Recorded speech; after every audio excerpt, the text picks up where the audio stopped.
Okay, it's time for Kildee House, Chapter 5. Jerome opened his eyes. Sunshine was coming in through the big window. Ever since coming to his home on the top of the hill, Jerome had stayed in bed 20 minutes after waking up. It made him feel good to lie there, lazy and warm, knowing he didn't have to leap out of bed and hurry into pants and a shirt. No alarm clock wakened him. He didn't have to open the shop at 7. He turned on his side and looked at the yellow band of sunlight spread like a rug across the floor. And that is a simile, using like or as. Sunlight spread like a rug across the floor. But this morning, Jerome sat up at once. He looked around the room. Old Grouch was sitting in the sun by the window. He yawned lazily. Jerome sighed deeply. The youngsters had not returned.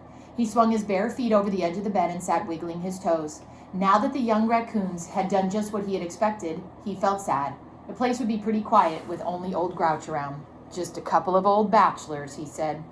Old Grouch grumbled in answer. He was impatient with Jerome for not moving faster. He was hungry, and he wanted his breakfast. Jerome didn't hurry. He laced his boots and he washed his face, and Old Grouch marched around the room grumbling and scolding. Jerome rattled the frying pan and thumped the coffee pot. The feeling of emptiness in his house made him want to make noise. He fried a strip of bacon and an egg for himself, and a strip of bacon and an egg for Old Grouch. As he ate, he studied the figure he was chiseling out of the cream-colored stone. He knew it was going to be good, and the thought made him forget the lonesomeness of his house. A happy glow filled him. He was an artist who had created something. He hurriedly finished breakfast. What? Make a trailer outside? Sure. He hurriedly finished breakfast and washed up the dishes. Then he set to work upon the figure again. Noon came and he did not notice. Old Grouch had wandered off into the woods and was not there to remind him when lunchtime came. He worked steadily on into the afternoon. He was now adding the fine touches, a chip off there, a sliver removed there. He had caught the coy look Mrs. Grouch always lifted to him. He worked a while on the lower lip, then got up and stepped back. People would look down at the headstone from where he was standing. Yes, it was a fine piece of work. He set it against the wall and fell to studying it. There was the little lady peeping over the edge of her box at him. It was good. Old Grouch came wandering across the meadow. His face wore a discouraged frown instead of the scowl which was usually there. He had searched far for his wife, but had failed to find any of her tracks except very cold ones. He paused and looked at the stone figure, but Jerome could not tell whether he liked it or not, or whether he recognized the stone raccoon peeping over the edge of the rock. He marched into the cabin and began demanding lunch. Jerome went in and gave him some tinned meat, then made himself a sandwich and carried it outside where he could study the statue while he munched. After a half hour of looking at it, he picked it up and carried it inside. He set it on the table and got the sheet of paper Emma Lou had written the inscription on. He was busily figuring out a layout for the wording when a shadow darkened the doorway. He looked up and saw Donald Roger Cabot standing there. Jerome was startled. Then he had a flustered feeling. He was expecting Emma Lou any minute now, and he had an idea that she'd be packing Ben's rifle. Donald Roger stepped into the cabin. In spite of an attempt to appear bored, he showed quite a little interest as he looked around. You ought not to come here, Jerome said. I came up to pay you for the raccoon my dog killed, Donald said stiffly. He reached into his hip pocket and pulled out a billfold. Jerome looked quickly toward the door. He wondered where the dog was. If Emma Lou came upon the dog, there would be trouble. Donald Rogers smiled coldly. I tied Strongheart to a tree down the hill, he said. Jerome's cheeks began to flush. The boy's manner and his offer to pay for the death of Mrs. Grouch stirred anger in him. You can't pay for a thing like that, he said sharply, and you better go before Emma Lou shows up. Donald shrugged his shoulders. He looked around the cabin. The curving wall of shaggy bark held his attention, and then he looked at the fireplace. Nice fireplace, he said. What he was thinking was that it was a much better fireplace than his father had built for him for $1,200. Jerome stirred impatiently. He was worried and trying not to show it. Donald turned to the table. I didn't think you'd take pay for that raccoon, he said, but it's the thing to do. Pay what you owe. He smiled at Jerome. I guess you think I mean $10 or $15. Will 100 make it square? No, Jerome said. He wanted to shout the word, but he kept his voice steady. And you better go. I don't want to see you and your dog shot on my property. Donald laughed. Yes, she'd shoot my dog and she'd shoot me. He said it as though he was saying it was a nice day. Jerome got to his feet. Then why don't you get going? Donald was looking at the figure on the table. He bent forward. Not bad at all, he said. Then he added, It's good. In spite of his worry and irritation, Jerome was pleased.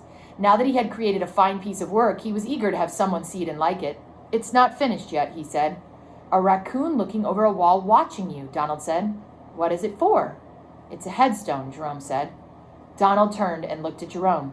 A puzzled frown formed on his lips. No, not really. That's what it's for, Jerome said. Donald turned back to the figure. I'll get some redstone and you can do a dog's head for me. I'd like to have it for my room. I'm not doing any work for anybody, Jerome said. You're doing this for that red-headed brat, aren't you? Donald asked. It goes on a grave, Jerome said. Donald looked at Jerome again, this time with more interest. He was trying to figure Jerome out. The man was as odd as his house. He interested Donald very much. Jerome was looking through the window. Suddenly, his mouth closed in a tight line. Emma Lou was coming across the meadow. She had Ben's rifle tucked under her arm. There she comes now, Jerome said. There she's coming in that photo. Donald turned and looked out through the window. His air of bored laziness left him. Golly, he said, I can't let her catch me here. He looked out around the room, seeking a back door. No way for you to get out, Jerome. Jerome stepped to the door, thinking he might be able to get Emma Lou away from the house long enough for Donald to escape. Hello, Emma Lou greeted him. I'm all excited. Did you get it finished? She was looking down at the rock chips scattered on the doorstone. Not yet, Jerome said without moving out of the doorway. He had a feeling he wouldn't be able to get her away from the house until he showed her the figure, and he couldn't reach it without stepping back into the house and letting her come in. I had trouble getting away. Silly was washing, and I always have to turn the wringer. She set the rifle against the wall, and I had to get around Ben so I could borrow the rifle. It isn't loaded, is it? Jerome asked anxiously. Sure, Emma Lou answered. Thought you might like to take a look in the woods. The young raccoons went off and haven't come back. As he spoke, Jerome stepped out on the doorstone and looked down the slope. He expected Emma Lou to follow him. The news of the departure of the raccoons ought to make her forget the headstone. As soon as I have a peek at the lovely lady. She stepped past him quickly. From where she had been standing, she could see the back of the figure through the window. Jerome jumped, but he could not stop her, so he followed her into the house, nerving himself for the worst. Looking over her shoulder, he was relieved to see that Donald had vanished. He did not have to make more than one guess as to where he was. There were only two places, up the wide fireplace chimney or under the bed. Jerome was certain Donald was under the bed. He didn't believe the young man would try the chimney. Emma Lou drew in her breath as she looked upon the figure. She clasped her hands. Oh, it's beautiful, just like Charmin. Why, she's smiling up at us. Jerome beamed proudly. He didn't know what to say. Emma Lou moved about, looking at the statue from different angles and talking eagerly all the time. Jerome began to blush like a little boy. Emma Lou tossed her hat on the floor and sank into a chair. I'll bet no raccoon ever had such a fine headstone, she said. Lucky I had a nice piece of stone left, Jerome said. He was still feeling flustered and shy. He sat down and fumbled in his pocket for a pipe. As he stuffed tobacco into the bowl, he heard a noise under the bed. He glanced quickly at Emma Lou. She hadn't heard the noise. Her elbows were propped on the table, her chin was in her palms, and she was dreamily regarding the stone raccoon. Jerome lighted his pipe. At that moment, Papa appeared at the door. He had heard Emma Lou's voice and had roused himself out of a sound sleep to come and see if she had brought anything for him. He walked over to her, waving his plume, ensuring a warm welcome. Emma Lou reached down and scratched his head. Papa looked up at her. She hadn't brought anything for him. He cocked his head and listened intently. He had heard a faint sound under the bed, and sounds from there meant mice. With a swish of his tail, he skipped across the floor and ducked under the bed. Oh, gosh. There he is, going under the bed. And it looks like you can just see a shadow of what appears to be a body under the bed. Emma Lou laughed. He'll be out in a minute with a mouse, she said. He's a fast worker. Jerome gripped his pipe. He had an idea things were going to start happening fast.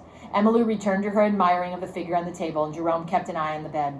Say, Emma Lou burst out suddenly, I forgot all about the little raccoons. When did they leave? And where is Old Grouch? She had just noticed that Old Grouch was not in the cabin. He had ducked out when Donald entered. They left last night right after supper. Haven't been back since, Jerome said. Out of the corners of his eyes, Jerome was watching the blanket hanging over the edge of the bed. It was waving gently. I wish they didn't have to go out into the world. Emma Lou could not hide her disappointment. Then her lips tightened. All the more reason for my bagging that Cabot dog. I don't think he'll bother you up this way, Jerome said. He was beginning to squirm. His ears were strained for the sound of small feet stamping angrily. Unless young Cabot had iron nerves and sense enough to play dead, there would be an explosion.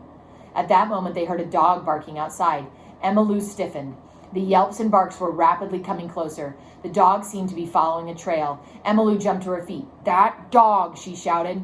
A black form darted across the floor. Papa had heard the dog and was on his way to defend his family. Jerome caught Emmylou's arm and held her back. "Wait," he said. Emmylou struggled to get away from him. She could see Strongheart through the doorway. He was bounding up the path. Then she saw Papa marching down the path to meet the dog. Strongheart was a society dog. He had killed a few cats and a few possums and one raccoon, mostly upon orders from his master, but in the case of cats, on his own. The black and white animal walking toward him looked somewhat like a cat. In fact, he was convinced it was a cat. It would turn and flee, but it had used poor judgment. It would never be able to get a tree before he nabbed it. Jerome pulled Emmylou back a few feet. "Let Papa handle this," he said. Emmylou stopped pulling and started to grin. Papa had started stamping his feet and churring savagely. Then he did his handstand. Strongheart let out a wild and eager yelp. This would be the easiest cat kill he had ever made. His mouth opened wide as he leaped to snap up the small black kitten. Papa's hind feet hit the path, and like a cowboy facing a bad man, he fanned his gun and fired. Strongheart's wild yelp changed to a stifled gurgle, which was followed by a wheezing gulp. He hit the path with all 4 feet planted and digging frantically. The wheezing gulp was followed by a loud roar of anguish. Strongheart did a remarkable reverse. His big feet dug at the path, and he lunged toward the woods. Emmylou and Jerome dived out into the open as a wave of highly scented air rolled into the house. Emmylou caught up her rifle as she ran. She darted into the meadow with Jerome close behind her. When they were in the clear, they stood and held their sides and laughed. Strongheart had looked so foolish. Finally, Emmylou said, "You'll have to move out for a while." Jerome nodded. If Papa could have taken him on down the hill a little way instead of right at the door. Then he chuckled. He was thinking about Donald under the bed. Emmylou started off down the hill. "If I hurry, I may get a shot at that dog," she said. Jerome didn't think she'd catch even a glimpse of Strongheart. The dog had been traveling fast when he entered the woods, and he had been taking a straight course for home. But he was glad Emmylou was leaving for a little while. He had to get rid of Donald. Emmylou began to run. She ducked into the woods like an Indian, and picking up Strongheart's trail was an easy matter. Even Emmylou's feeble powers of smell were enough. Jerome turned toward his house. Donald burst forth, holding his nose. He staggered over Jerome and released his nose. "Phooey," he burst out. "Do you keep skunks, too?" "I have 7, Jerome said with a grin. "7?" Donald Roger looked startled. "I saw only 1. The darn thing licked the end of my nose." "This is the first time it's happened. Your dog trailed you up here and tried to kill the skunk." Jerome was still grinning. Donald returned the grin. "For a while, I thought it was going to be me. I kept still and let him look me over." He shrugged his shoulders. "I don't think your dog will ever bother another skunk," said Jerome. "When he gets back from the dry cleaners, he'll be locked up. I know that." Donald started away. "I don't smell so good myself." "I wouldn't go that way," Jerome said. "Emmylou is down there with her rifle." "So what?" Donald called over his shoulder. He walked into the woods without looking back. Jerome waited and listened, and a wind sprang up and blew the musky odor away from the cabin. Jerome walked into the house. There really wasn't any damage done. Papa was standing just outside the ventilator hole. He beamed up at Jerome. Papa did not seem to have a bit of scent on himself. He was standing guard, and it was easy to see he was all puffed up over his victory. Jerome sat down and lighted his pipe. The smoke might help if the wind changed. The wind did not change. He did not hear any shots on the slope below. After a while, Emmylou came back. "See him?" Jerome asked. "No, he ran like a deer." Emmylou sat the rifle against the wall. "I guess Papa did a better job than I could have done," she said. The wind suddenly shifted, and they had to make a hasty retreat. Jerome looked at his house and frowned. "Guess I'll have to camp out for a while," he said. Emmylou helped him fix camp under a tree a short distance from the house. Jerome knew nothing at all about making camp, but Emmylou knew everything. She dug a fire pit and fixed a pine bough bed for him. The bough of a tree. Yeah, pine bough bed for him. She nailed a box to a tree for a cupboard. They brought blankets and supplies from the house, and when the camp was finished, Jerome was tickled with it. During the summer, there was never any rain. He would be snug, and he would be roughing it in the open for the first time. The idea appealed to him. It made him feel rugged. He would live like the pioneers. And that is the end of Chapter 5 from Kildee House.